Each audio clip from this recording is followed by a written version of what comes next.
Welcome back to the Magnolia Media Podcast for a very brief episode as we prepare for the beginning of the Democratic National Convention. It's being held in Chicago, which of course brings back memories of the disastrous 1968 Democratic National Convention in Chicago, when riots over the Vietnam War broke out in the streets and inside the convention hall. It was a disastrous time for the Democratic Party, and it led to the election of Richard Nixon.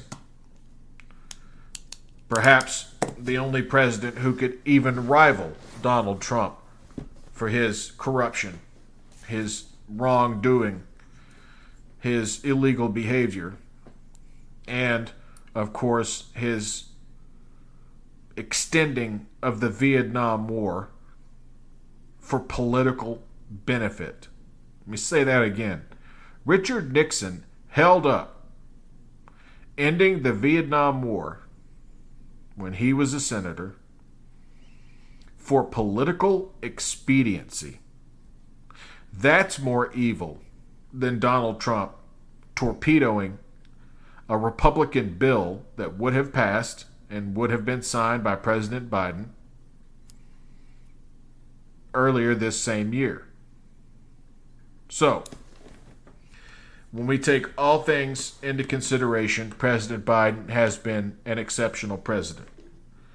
We have growth in this country, economic growth that at one point we could have only dreamt of. We have unemployment numbers that have been fantastic. The best unemployment numbers for this long a period of time in 60 years. Wages are outpacing inflation.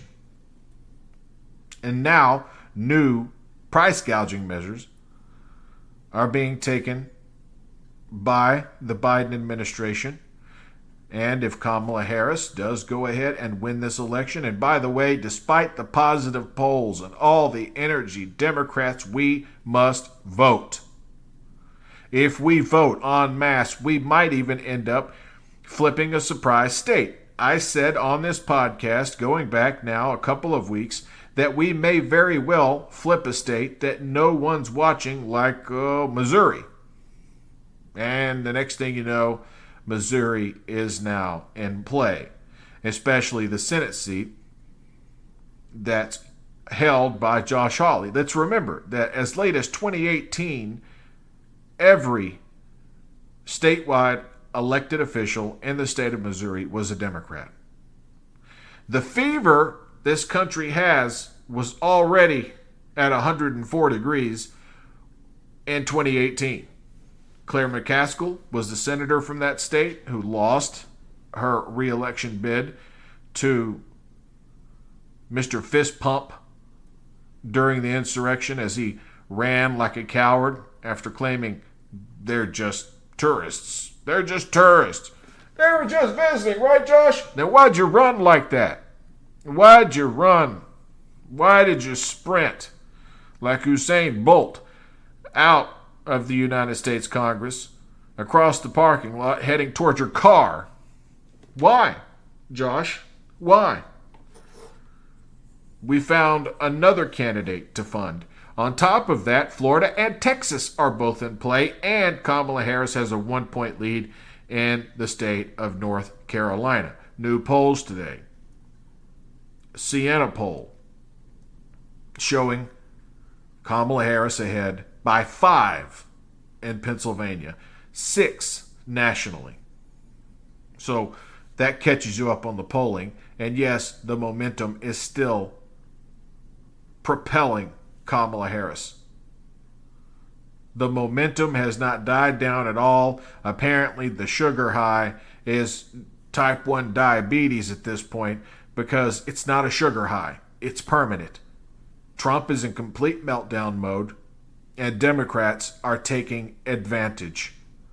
Every time he's asked a question, he being Trump, he spins it off into something about who's more attractive, him or Kamala Harris, or about crowd size and how AI was being utilized to make her crowd sizes look bigger than they actually were. Donald has a serious mental health crisis, but unlike those who buy into the line of BS being sold by Anthony Scaramucci to anyone who will listen, there is not a 40% chance Donald Trump will drop out of the race. There is a 99.9% chance he stays in this thing to the very end because it's his only chance of avoiding prison. There's no guarantee that Nikki Haley, if she were to take his place, would even pardon him. And besides, that wouldn't do anything about the cases in New York and the case that's going to eventually happen in Georgia.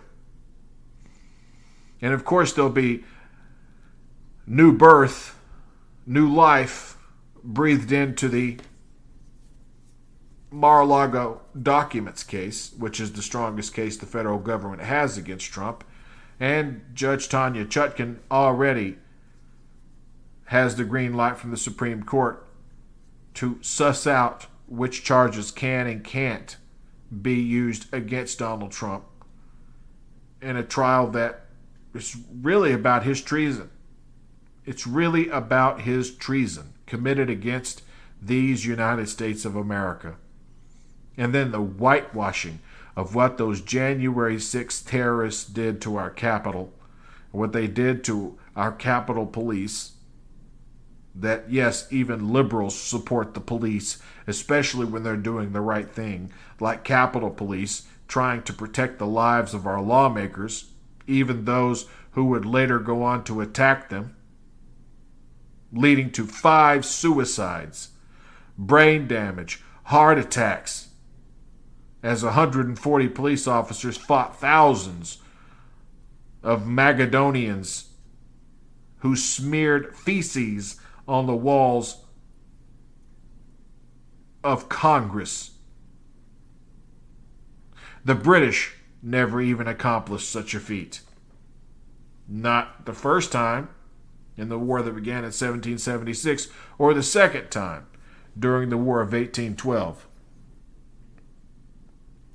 It will be a who's who of Democrats, unlike the Republican convention, with no former speaker, no former president, no minority or majority leader from the Senate, no recent candidate for president, Mitt Romney, or VP candidate, Paul Ryan, showed up at all.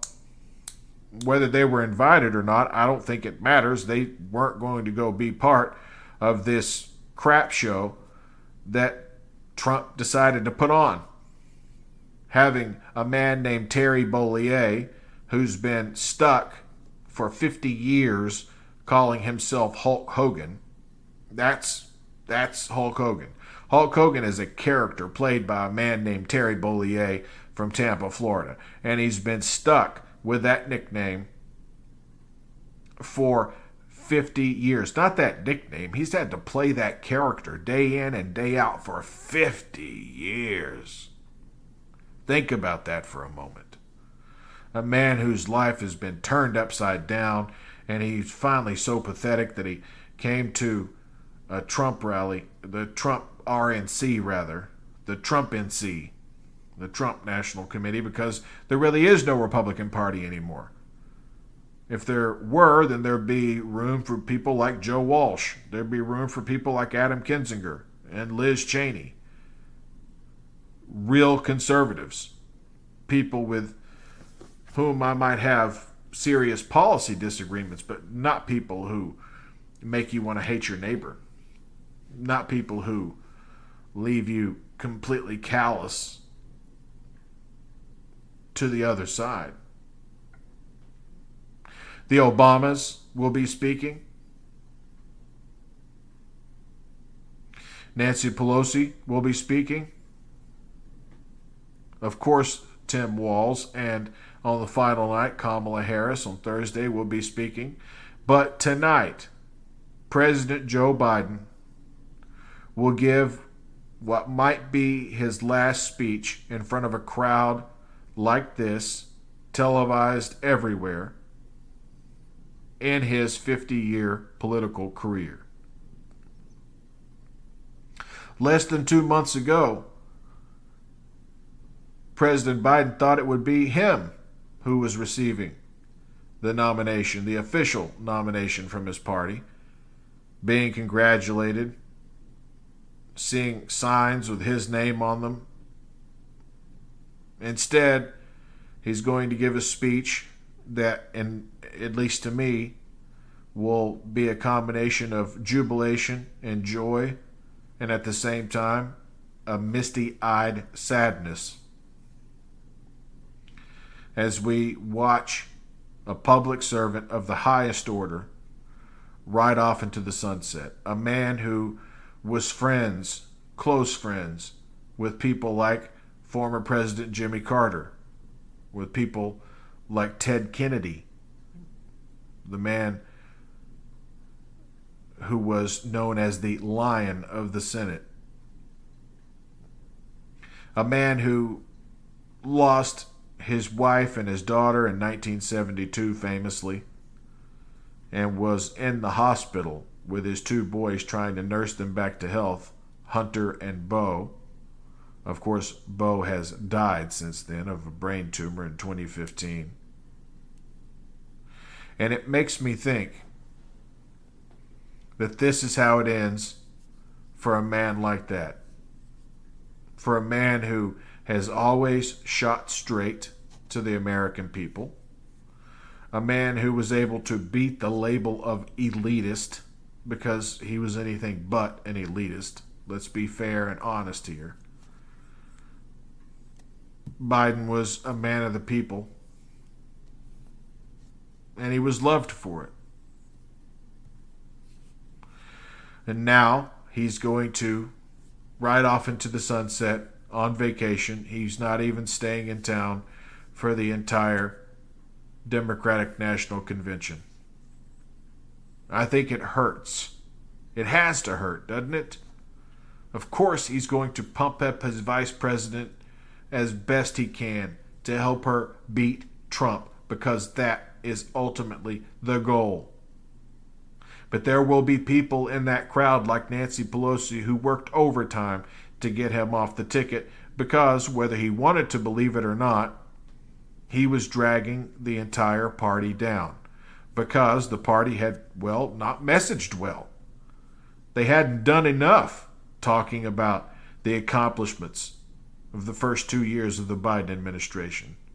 The Inflation Reduction Act, the CHIPS and Science Act, the American Rescue Plan, the Build Back Better Plan, the Bipartisan Infrastructure Act, the PACT Act, all of these things, allowing Medicare to negotiate drug prices, as every year another list of drugs are put on that list of drugs that can be negotiated by the federal government, saving Medicare billions and billions of dollars.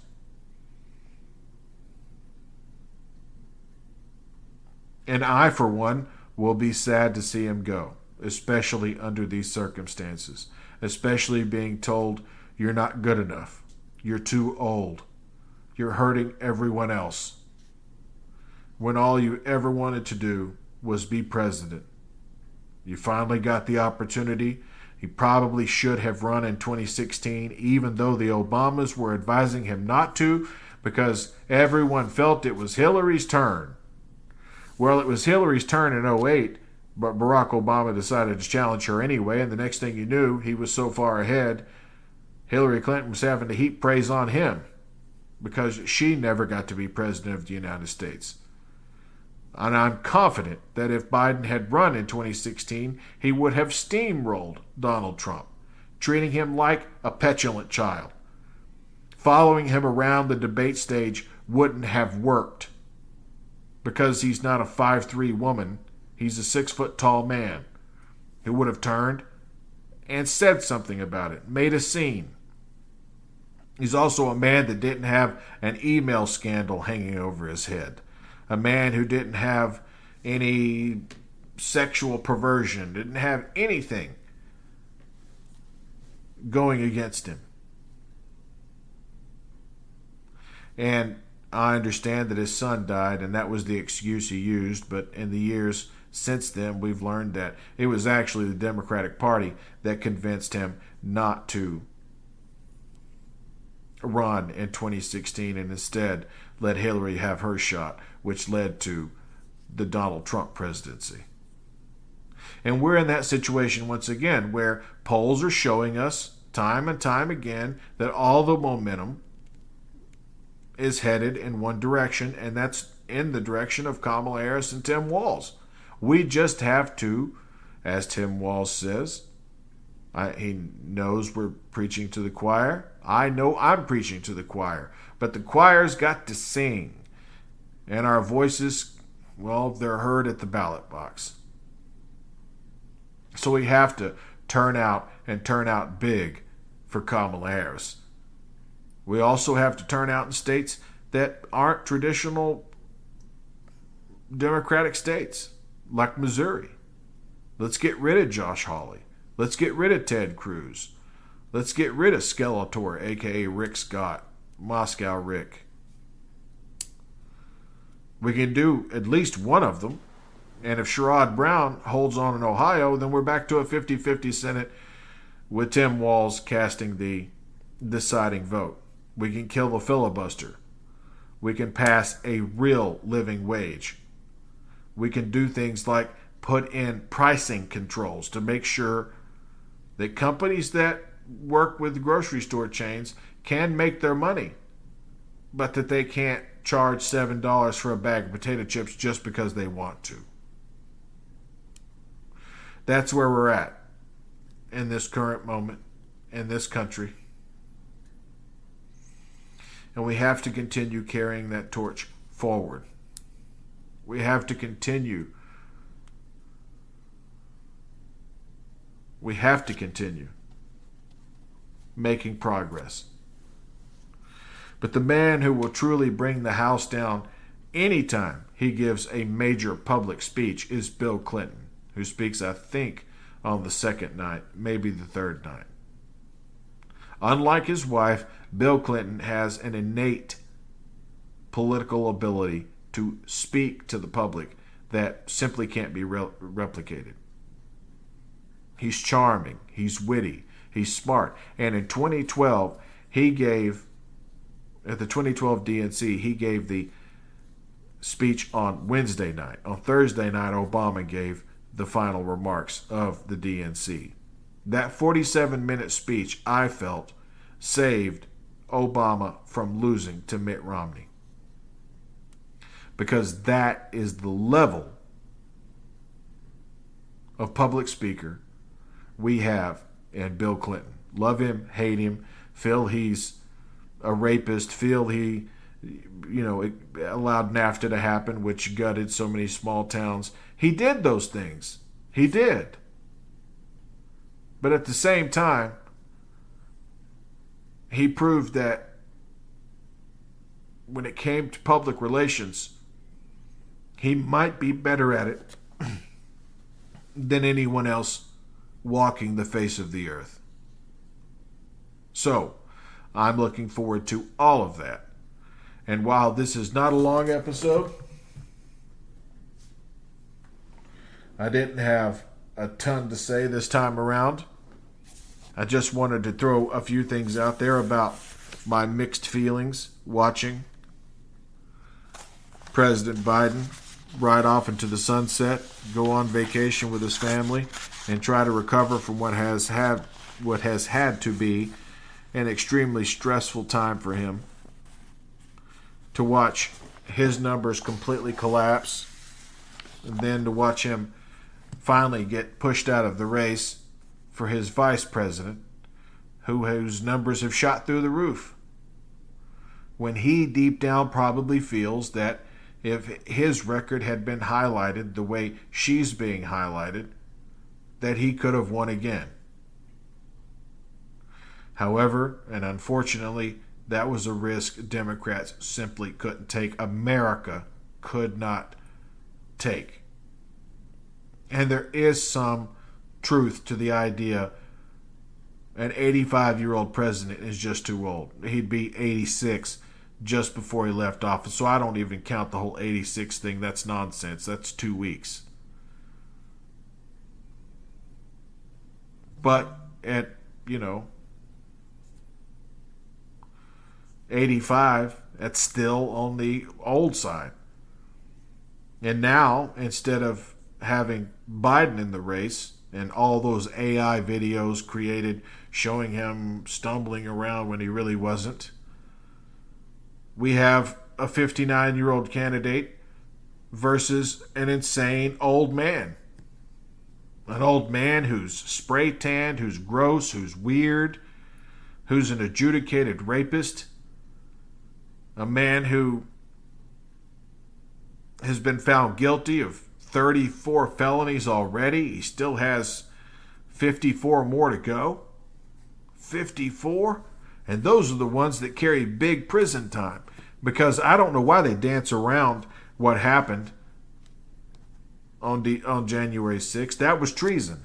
That was an attempted coup d'etat by a spray-painted Rust-Oleum number 45 madman who watched the Capitol under siege, who does not care about the police, no matter what Republican voters think. Democrats care more about policing than do Republicans. We just want better policing, better practices.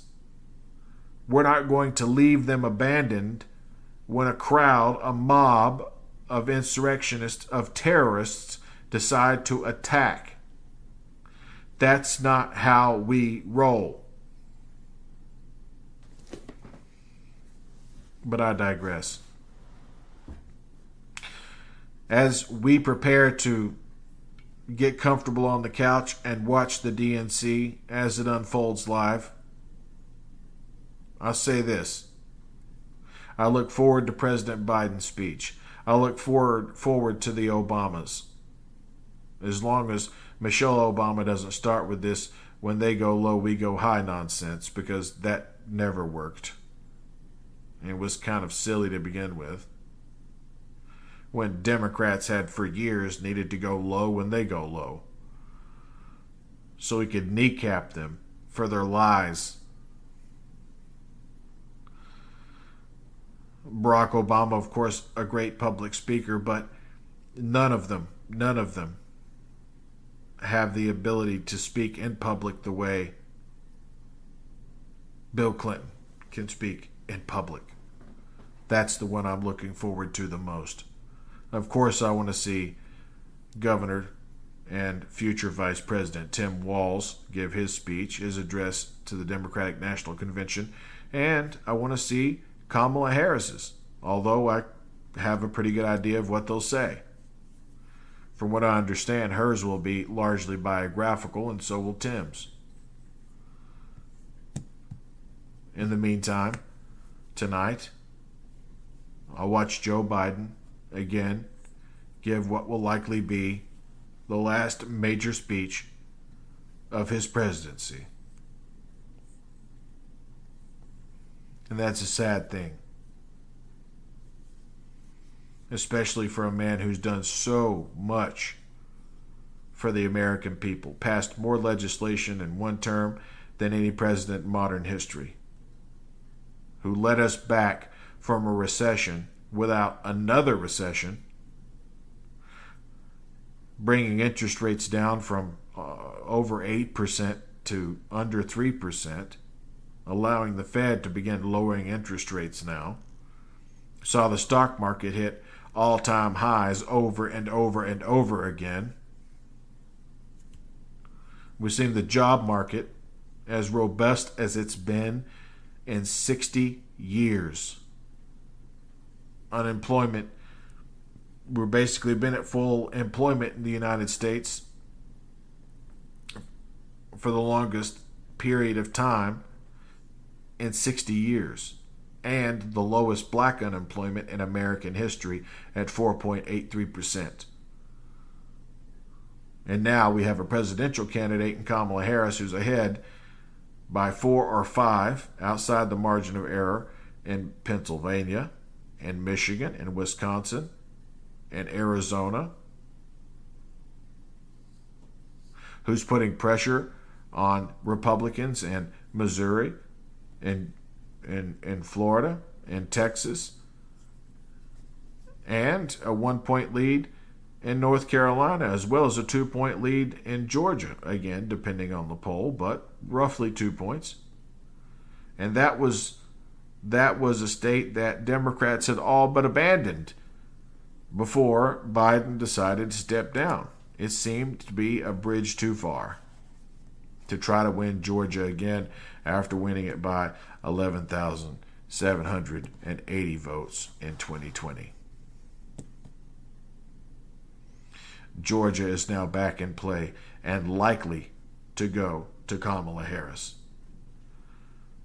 which again leads us to a wipeout situation. So that's a little food for thought as we consider what might happen at this week's DNC, and as I prepare to watch the first night of the DNC. So, from all of us here at the Magnolia Media Podcast, the South's only liberal media network that gives you real facts, not just made up nonsense. We're not just putting you in a bubble here and churning you around, telling you what you want to hear. We're giving you an aggregate of the facts, an aggregate of the news of the day. Like Ukraine driving further and further into Russia. Eventually, Russians are going to have to abandon their assault on Ukraine and go try to stop the encroachment of Ukrainian forces moving directly toward Moscow. It's brilliant maneuvering. But at any rate, this is Jonathan M. Ruggiero with the Magnolia Media Podcast saying, until next time, be well, won't you?